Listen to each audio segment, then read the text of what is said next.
ಗೆಳೆಯರೇ ನಮಸ್ಕಾರ. ಹೇಗಿದ್ದೀರಿ ಎಲ್ಲರೂ? ಗೆಳೆಯರೇ, ಈಗ ಕಳೆದ ಏನು ಒಂದು ವಾರ ಹಾಗೆ 10 ದಿನಗಳಿಂದ ಮಳೆ ಬರ್ತಾ ಇದೆ. ಈ ಪ್ರಕೃತಿ ವಿಕೋಪದ ಮುಂದೆ ನಾವೆಲ್ಲರೂ ಮನುಷ್ಯರು ಯಾವ ರೀತಿ ಕಾಣಿಸ್ತೇವೆ ಅಂದರೆ ನಾವೆಲ್ಲರೂ ತೃಣಕ್ಕೆ ಸಮಾನ. ಯಾಕೆ ಈ ಒಂದು ವಿಷಯವನ್ನು ಹೇಳ್ತಾ ಇದ್ದೇನೆ ಅಂದರೆ ಎಲ್ರಿಗೂ ಗೊತ್ತಿದೆ. ಈಗಾಗಲೇ ಉಡುಪಿ, ಮಂಗಳೂರು, ಚಿಕ್ಕಮಗಳೂರು ಹಾಗೆಯೇ ಈ ಭಾಗದ ಕಾರವಾರ ಈ ಭಾಗದಲ್ಲೆಲ್ಲ ಮಳೆ ಬಹಳಷ್ಟು ಸುರಿತಾ ಇದ್ದರೆ ತುಂಬಿ ಹರಿತಾ ಇದ್ದರೆ, ಇನ್ನೊಂದು ಕಡೆ ಭದ್ರಾ ನದಿ ಕೂಡ ಹರಿತಾ ಇದೆ. ಇನ್ನೊಂದು ಕಡೆ ನಾವು ನೋಡೋದಕ್ಕೆ ಹೋದರೆ ಉತ್ತರ ಕರ್ನಾಟಕ ಭಾಗದಲ್ಲಿ ಬೆಳಗಾವಿ ಈ ಭಾಗದಲ್ಲಿ ಕೂಡ ಬಹಳಷ್ಟು ಮಳೆ ಬರ್ತಾ ಇದೆ. ಇದೆಲ್ಲವನ್ನು ಬಿಟ್ಟು ನಾವು ಈಗಾಗಲೇ ಈ ಶಿರೂರು ಬಳಿ ಏನು ಗುಡ್ಡ ಕುಸಿತ ಆಗಿದೆ ಇದರ ಬಗ್ಗೆ ಮಾತಾಡಬೇಕಾಗತ್ತೆ. ಯಾಕೆಂದರೆ ಇದು ಅತಿ ದೊಡ್ಡ ಗುಡ್ಡ ಕುಸಿತ. ಹಾಗೆ ಇಲ್ಲಿ ಗುಡ್ಡ ಕುಸಿದು ನದಿಗೆ ಕೂಡ ಮಣ್ಣು ಏನು ಈಗಾಗಲೇ ಬಿದ್ದು ಇದೆಲ್ಲವನ್ನು ನಾವು ನೋಡ್ತಾ ಇದ್ವಿ. ಅದರಲ್ಲಿ ಈ ಒಂದು ಸುಮಾರು 10 ಜನರು ಸಿಕ್ಕಾಕೊಂಡಿದ್ದರು. ಅದರಲ್ಲಿ 7 ಡೆಡ್ ಬಾಡಿಗಳು ಈಗಾಗಲೇ ಸಿಕ್ಕಿದೆ. ಇನ್ನು ಬಹಳಷ್ಟು ಡೆಡ್ ಬಾಡಿಗಳು ಸಿಗಬಹುದು. ಇನ್ನು ಕೆಲವರು ಯಾರೋ ಒಬ್ಬರು ಕಂಪ್ಲೇಂಟನ್ನು ಕೊಟ್ಟಿದ್ದಾರೆ, ನನ್ನ ಮೊಮ್ಮಗ ಕೂಡ ಸಿಕ್ಕಿಲ್ಲ ಅಂತ ಹೇಳಿಬಿಟ್ಟು ಆ ವ್ಯಕ್ತಿಯನ್ನು ಕೂಡ ಹುಡುಕ್ತಾ ಇದ್ದಾರೆ. ಇನ್ನು ಯಾವುದೋ ಒಂದು ಟೂರಿಸ್ಟ್ ಬಸ್ಸು ಕೂಡ ಅಲ್ಲಿ ಒಂದು ಕ್ಯಾಂಟೀನ್ ಇತ್ತು, ಆ ಕ್ಯಾಂಟೀನ್ನ ಬಳಿ ಟೀ ಕುಡಿತಾ ಇದ್ರು ಅಂತ ಒಂದು ಮಾಹಿತಿ ಇದೆ. ಹಾಗಾದರೆ ಈಗಾಗಲೇ ಇದಕ್ಕೆ ಒಂದು ಏನು ಆರ್ಮಿ ಕೂಡ ಈ ಒಂದು ರಕ್ಷಣೆಗೆ ಧಾವಿಸಿದೆ. ಏನು ಬೆಳಗಾವಿಯಲ್ಲಿದ್ದಂಥ ಆರ್ಮಿ ಪಡೆ ಏನಿದೆ, ಈ ಆರ್ಮಿ ಪಡೆ ಕೂಡ ಬಂದಿದೆ. ಈಗ ಮೊನ್ನೆಯಷ್ಟೇ ಕುಮಾರಸ್ವಾಮಿ ಅವರು ಭೇಟಿ ನೀಡಿದ್ದರು ಈ ಒಂದು ಗುಡ್ಡ ಕುಸಿತ ಆದಂತಹ ಜಾಗಕ್ಕೆ. ಆಗ ಡಿ ಕೆ ಶಿವಕುಮಾರ್ ಅವರು ರಾಜಕೀಯವಾಗಿ ಒಂದು ಮಾತನ್ನು ಹೇಳಿದರು, ಅಷ್ಟೆಲ್ಲ ಇದಿದ್ದರೆ ಆರ್ಮಿಯನ್ನು ಕರೆದುಕೊಂಡು ಬಂದು ಮಿಲಿಟ್ರಿನ ಕರೆದುಕೊಂಡು ಬಂದು ಮಾಡಿಸ್ಲಿ ಅಂತ ಅಂದಿದ್ರು. ಯಾಕೆಂದರೆ ಅಲ್ಲಿ ಹೇಳಿದ್ದು ಒಂದೇ ಮಾತು, ಕೇವಲ 2 JCB ತೆಗೆದುಕೊಂಡು ಬಂದು ಎಷ್ಟು ದಿವಸ ಮಾಡ್ತೀರಿ ಅಂತ. ಇನ್ನು ಇಲ್ಲಿನ ಎಲ್ರಿಗೂ ಗೊತ್ತಿದೆ, ಅದ್ಯಾರೋ ಒಬ್ಬರು ಸಚಿವರಿದ್ದಾರೆ, ಆ ಒಂದು ಜಿಲ್ಲೆಯ ಉಸ್ತುವಾರಿ ಸಚಿವರು. ಅವರು ಈಗ ಮೊನ್ನೆ ತಾನೇ ಬಂದರು ಅಲ್ಲಾಡಿಸ್ಕೊಂಡು. ಯಾಕೆಂದರೆ ಅವ್ರು ಎಲ್ಲಿದ್ದರೂ ಎಷ್ಟು ದಿವಸ ಗೊತ್ತಿಲ್ಲ, ಮೊನ್ನೆ ಬಂದು ಏನೇನೋ ಸ್ಟೇಟ್ಮೆಂಟ್ ಕೊಡ್ತಿದ್ರು. ಓಕೆ, ಅದೆಲ್ಲ ಬಿಟ್ಬಿಡೋಣ. ಈಗ ನಾವು ನೋಡಬೇಕಾಗಿರೋದು ಒಂದೇ, ಈ ಗುಡ್ಡ ಕುಸಿತ ಆದಂತಹ ಸಂದರ್ಭದಲ್ಲಿ ಏನೆಲ್ಲ ಆಯಿತು, ಯಾಕಾಯಿತು, ಈಗ ಏನಕ್ಕೆ ಈ ಒಂದು ಆರ್ಮಿಯೇ ಬರಬೇಕಾಯಿತು, ಮಿಲಿಟ್ರಿ ಪಡೆಯೇ ಬರಬೇಕಾಯಿತು ಅಂತ ಹೇಳಿಬಿಟ್ಟು ಒಂದು ಚಿಕ್ಕದಾಗಿ ನೋಡೋಣ. ಇಲ್ಲಿ ಸುಮಾರು ಅಲ್ಲೊಂದು ಆ ಗುಡ್ಡದ ಕೆಳಗೆ ಒಂದು ಕ್ಯಾಂಟೀನ್ ಇತ್ತು. ಒಂದು ಫ್ಯಾಮಿಲಿಯ 4 ಜನ ಈಗಾಗಲೇ ಅಲ್ಲಿ ತೀರ್ಕೊಂಡಿದ್ದಾರೆ. ಹಾಗೆ ಗುಡ್ಡ ಕುಸಿತದಿಂದ ಏನು ತೊಂದರೆಗೊಳಗಾಗಿದ್ದರು ಅಂತ ಅನ್ನೋದಕ್ಕಿಂತ ಆ ಗುಡ್ಡ ಕುಸಿತದಲ್ಲಿ ಸತ್ತು ಹೋಗಿದ್ದಾರೆ.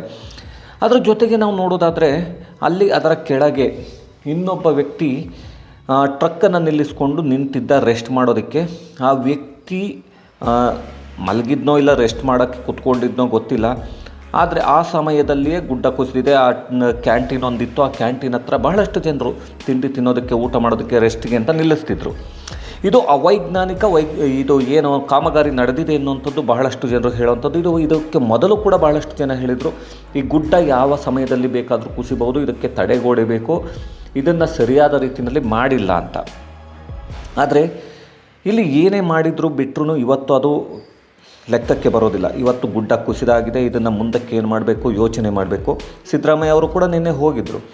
ಆದರೆ ಡಿ ಕೆ ಶಿವಕುಮಾರ್ ಸಿದ್ದರಾಮಯ್ಯ ಅವರು ಕೆಲವೊಂದು ಒಳ್ಳೆಯ ಒಂದು ಮಾತನ್ನು ಹೇಳಿದರು. ಇದರಲ್ಲಿ ನಾನು ಯಾವುದೇ ರಾಜಕಾರಣವನ್ನು ಮಾಡೋದಿಲ್ಲ, ಇದು ರಾಜಕಾರಣಕ್ಕೆ ಸೀಮಿತವಾದಂತಹ ಸಮಯವೂ ಅಲ್ಲ ಅಂತ ಹೇಳ್ಬಿಟ್ಟು. ಆದರೆ ಇವರದೇ ಪಕ್ಷದ ಕೆಲವರು ಇದ್ದಾರೆ, ಡಿ ಕೆ ಶಿವಕುಮಾರ್ ಅವರು ಇರಬಹುದು, ಇನ್ನೂ ಕೆಲವರು ಇರ್ಬೋದು.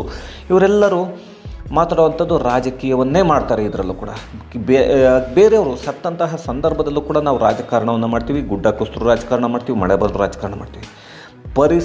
ಏನು ಈ ಒಂದು ನಾವು ಏನು ಹೇಳ್ತಿದ್ವಿ, ಪ್ರಕೃತಿ ಹಾಗೆ ಪರಿಸರ, ಈ ಒಂದು ವಿಕೋಪದಲ್ಲಿ ನಾವ್ಯಾರೂ ಕೂಡ ಮಾತನಾಡಲಿಕ್ಕಾಗಲ್ಲ. ಈ ವಿಕೋಪದಲ್ಲಿ ಈಗ ಸಿಕ್ಕಿ ಹಾಕಿಕೊಂಡಿರೋದು ಅರ್ಜುನ್ ಅಂತಕ್ಕಂತಹ ಲಾರಿ ಡ್ರೈವರ್. ಈ ಒಂದು ಭಾರತ್ ಬೆನ್ಸ್ನ ಟ್ರಕ್ನ ಕೇರಳ ಮೂಲದ ಒಬ್ಬ ಯುವಕ. ಈ ಯುವಕ ಅಲ್ಲಿ ಗಾಡಿಯನ್ನು ನಿಲ್ಲಿಸ್ಕೊಂಡು ರೆಸ್ಟ್ ಮಾಡಲಿಕ್ಕೆ ಅಂತ ನಿಂತಿರ್ತಾನೆ. ಗಾಡಿ ಸ್ಟಾರ್ಟಿಂಗಲ್ಲೇ ಇರುತ್ತೆ ಅಂತ ಕೆಲವರು ಹೇಳ್ತಾರೆ. ಆ ಸಂದರ್ಭದಲ್ಲಿ ಗುಡ್ಡ ಕುಸಿತ ಉಂಟಾಗುತ್ತೆ. ಆ ಒಂದು ಏನು ಗುಡ್ಡ ಕುಸಿತ ಉಂಟಾಗುತ್ತೋ, ಈ ಗುಡ್ಡ ಕುಸಿತ ಉಂಟಾದಂತಹ ಸಂದರ್ಭದಲ್ಲಿ ಆತ ಒಳಗೆ ಇದ್ದ. ಆ ಒಳಗೆ ಇದ್ದಂಥ ಸಂದರ್ಭದಲ್ಲಿ ಏನಾಗಿದೆ ಅಂದರೆ, ಗಾಜನ್ನೇನಾದರೂ ಗ್ಲಾಸನ್ನು ವಿಂಡೋನ ಕ್ಲೋಸ್ ಮಾಡಿದರೆ ಮಣ್ಣು ಒಳಗೆ ಹೋಗಿರಲ್ಲ. ಕೆಲವರು ಹೇಳ್ತಾರೆ ಬದುಕಿರ್ಬೋದು ಅಂತ. 6-7 ದಿನ ಆಯಿತು, ಇವತ್ತಿಗೆ 7ನೇ ದಿನ. ಆದರೆ 7ನೇ ದಿನ ಬದುಕಿರ್ತಾನೆ ಗೊತ್ತಿಲ್ಲ. ಯಾಕೆಂದರೆ ಆಕ್ಸಿಜನ್ ಎಲ್ಲಿಂದ ಬರುತ್ತೆ, ಅಷ್ಟೊಂದು ಮಣ್ಣೆಲ್ಲ ತುಂಬಿಕೊಂಡಿದೆ. ಜೊತೆಗೆ ಫೋನ್ ಅವಾಗವಾಗ ಸ್ವಿಚ್ ಆಫ್ ಆಗ್ತಿದೆ, ರಿಂಗ್ ಆಗಿ ಕೆಲವೊಂದು ಟೈಮ್ ಆಫ್ ಆಗ್ತಿದೆ. ಆದರೆ ಒಳಗೆ ಮಾತಾಡಲಿಕ್ಕೆ ಆಗ್ತಿಲ್ವಾ ಗೊತ್ತಿಲ್ಲ, ರಿಸೀವ್ ಆಗಿಂತೂ ಆಗ್ತಿಲ್ಲ ಫೋನು. ಒಮ್ಮೊಮ್ಮೆ ಸ್ವಿಚ್ ಆಫು, ಹಾಗಾದರೆ ಒಮ್ಮೊಮ್ಮೆ ಸ್ವಿಚ್ ಆನ್ ಆಗ್ತಿರೋದು ಹೇಗೆ, ಇದು ಗೊತ್ತಾಗ್ತಿಲ್ಲ. ಇದೆಲ್ಲವನ್ನು ನೋಡಿ ಈಗಾಗಲೇ GPS ಟ್ರ್ಯಾಕ್ ಮಾಡಿಕೊಂಡು ಒಂದು ಏನು ಟ್ರಕ್ನಲ್ಲಿ GPS ಇತ್ತಲ್ಲ, ಆ GPS ಟ್ರ್ಯಾಕ್ ಮಾಡಿಕೊಂಡು ಈಗಾಗಲೇ ಈ ಟ್ರಕ್ ಇಲ್ಲಿದೆ ಅಂತ ಹೇಳಿಬಿಟ್ಟು ಈಗಾಗಲೇ ಕಾರ್ಯಾಚರಣೆಯನ್ನು ಮಾಡಿದ್ದಾರೆ. ಇನ್ನೂ ಬಹಳಷ್ಟು ವೇಗವಾಗಿ ಆಗೋದಕ್ಕೆ ಈಗಾಗಲೇ ಏನು ಪ್ರಧಾನಿ ಒಂದು ಕಚೇರಿಯಿಂದ ಕೂಡ ಇದನ್ನು ಈಗಾಗಲೇ ಮಿಲಿಟರಿ ಪಡೆಯನ್ನು ಕಳಿಸಿದ್ದಾರೆ. ಈಗಾಗಲೇ NDRF ಹಾಗೆ SDRF ಎರಡೂ ತಂಡಗಳು ಇತ್ತು, ಆದರೆ ಬಹಳಷ್ಟು ವೇಗವಾಗಿ ಆಗಬೇಕು ಅನ್ನೋ ಕಾರಣಕ್ಕಾಗಿ ನಿನ್ನೆಯಿಂದ ಆರ್ಮಿ ಪಡೆಯನ್ನು ಕೂಡ ಈಗ ಬೆಳಗಾವಿಯಿಂದ ಆರ್ಮಿ ಪಡೆಯನ್ನು ಕೂಡ ಕಳಿಸಿದ್ದಾರೆ. ಈ ಒಂದು ಆರ್ಮಿ ಪಡೆ ಕೂಡ ಬಂದು ಇಳಿದಿದೆ. ಈಗ ಕೆಲಸ ಬಹಳಷ್ಟು ವೇಗವಾಗಿ ಸಾಗ್ತಾ ಇದೆ. ಯಾಕೆಂದರೆ ಎರಡು JCBಯನ್ನು ತರಿಸಿದ್ದು ಕರ್ನಾಟಕ ಸರ್ಕಾರಕ್ಕೆ ಬಹಳಷ್ಟು ಮುಜುಗರವನ್ನು ಉಂಟು ಮಾಡಿತ್ತು.